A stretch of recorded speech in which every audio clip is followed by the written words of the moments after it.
Biraz yakın çek.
صار 15 سال بركي مني قرتيها أزينا خوشم أنا كم هرمة بالي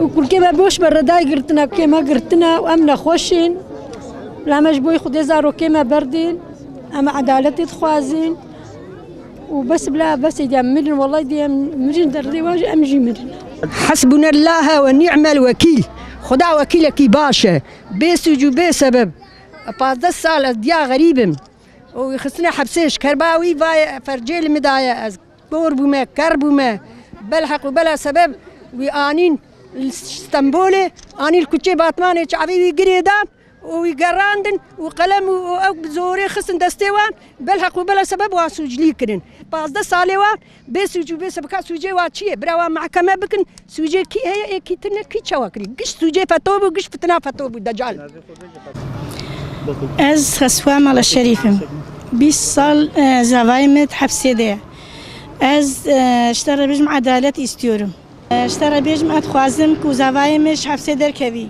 از 20 سالا ده حبسي ده كچا من تانية از اروكي بي كچكك تانية هيا اشترى بيجم ام چقا عايدي كو هاتنا ام حسرتو قرينا يعني متخوزن المال اخو بي لفظارك 17 yıldır her bayramda onu yani gözlerimiz onu arıyor. Kurmayı, askeriyeyi, hatta koskoca Cumhurbaşkanı bile zor durumda bırakan bir yapı, bu FETÖ örgütü, bu alçaklar, bu mazlum Müslümanların yani ne kadar ne çabuk tuzağa koydular. Bunlar ne yapabilirdi o zaman? Ben Sayın Cumhurbaşkanı'na seslenmek istiyorum. Bu insanları bırakın, bu insanları serbest bırakın. Bunların hiçbir suçu yok. Benim amcamın oğlu inan ki Allah'tan karıncayı ezmezdi, karınca. Karınca yuvası buradaydı, yolunu böyle değiştiriyordu. Doktor Zekeriya Ezer. 17 yıldır boş yere cezaevindedir. İslami hizmetlerinden dolayı FETÖ'nün kumpaslarıyla yıllardır cezaevine mahkum olmuşlar. Ve buradan sesleniyorum yani bizim babalarımız zindanda olabilir. 16 yıldır babam zindanda ama onlar gerçekten zindanı medreseye çeviren abiler. Ben buradan babamın belgesini de göstermek istiyorum. Birçok belgesi var. Veterinerlik belgesi. Zaten öğretmenlik okurken, üniversitede öğretmenlik okurken tutuklandı. Bu da babamın belgeleri. İlahiyat ön lisans belgesi, burada da birçok belgesi var. Yani onlar gerçekten zindanı medreseye çevirdiler. Yani biz bu şekilde de hiçbir şekilde kabul etmiyoruz. Onlardan af da istemiyoruz, lütuf da istemiyoruz. Adalet istiyoruz ve buradan herkese sesleniyoruz. Bu zulme sessiz kalmasınlar. Ben buradan bütün Müslümanlara ve Müslüman olduğunu iddia edenlere sesleniyorum. Haksızlık karşısında susan dilsiz şeytandır. Lütfen artık bunlar bu zulme sessiz kalmasınlar. Biz hiçbir zaman af dilemiyoruz çünkü suçlular af diler. Bizim babalarımız mazlumdur ve bizim babalarımız mazlum olduğu için sadece af dilenmeyi hak ederler. Biz yıllardır bu zulme maruz kaldığımız halde başımız dik alnımız aktır ve biliyoruz ki babalarımız mazlumdur. Babalarımızı ceza veren FETÖ savcıları ve hakimleri cezaevinde elleri kelepçeliler. Bizim hayallerimizi çalanlarınsa hayalleri başlarına yıkıldı. Hamit Çöklü benim babam oluyor. 18 yıldır cezaevinde. Ben 3 yaşındayken tutuklandı. Türlü işkencelere maruz kaldı. O ve bütün Yusufiler. Benim şu an kızım 4 aylık. Biz 36 bayramdır onsuz geçiriyoruz. Artık bu bayram yanımızda olmalarını istiyoruz. Ve biz af değil yeniden yargı istiyoruz ve adalet istiyoruz. Ben Mehmet Mansur Demir'in kızı Merve Demir'im. Benim babam tam 17 yıldır cezaevinde. Benim babamı ben daha 2,5 yaşındayken benden çaldılar. Babama 32 yıllık ceza hapsine mahkum ettikleri zaman beni de babasız bir çocukluğa mahkum ettiler. Şimdi bana durup sorsalar sen babanı tanıyor musun diye ben durup kalırım. Çünkü eğer ben babamı tanıyamadım, eğer ki buna tanımak denilirse evet ben babamın cezaevini babamın evi olarak bildim. Ben 9 yaşındayken babam cezaevine girmişti.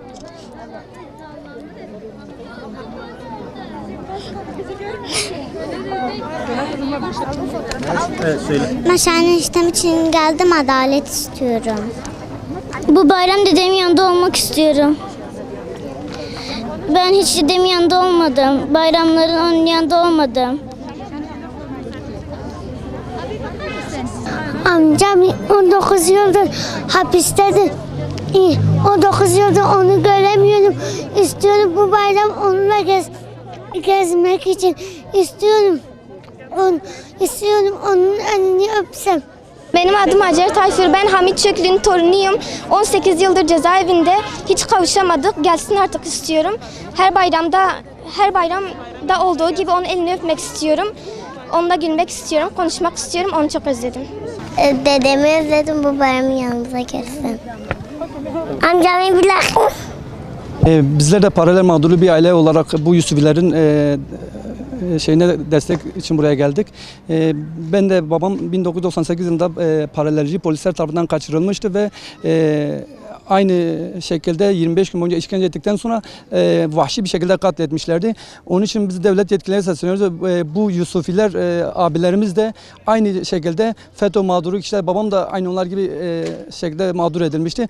Güneydoğu'da yaşayan bu Yusufi abilerimiz yıllarca işkenceler altında kalıp ondan sonra 25-30 yıl cezaevinde yatmaktadırlar. Onun için devlet yetkilileri paralellerin yaptığı kumpaslar dahilinde 15 Temmuz darbe girişiminde paralellerin bütün gerçek yüzü ortaya çıktı ve bu yüzü ortaya çıktıktan sonra savcılar, hakimler, askerler, polisler hepsi cezaevlerine atıldı ve bu savcı ve polislerin tuttukları kararlar bu Yusufi abilerimizin ne kadar mağdur olduklarını ortaya seriyor.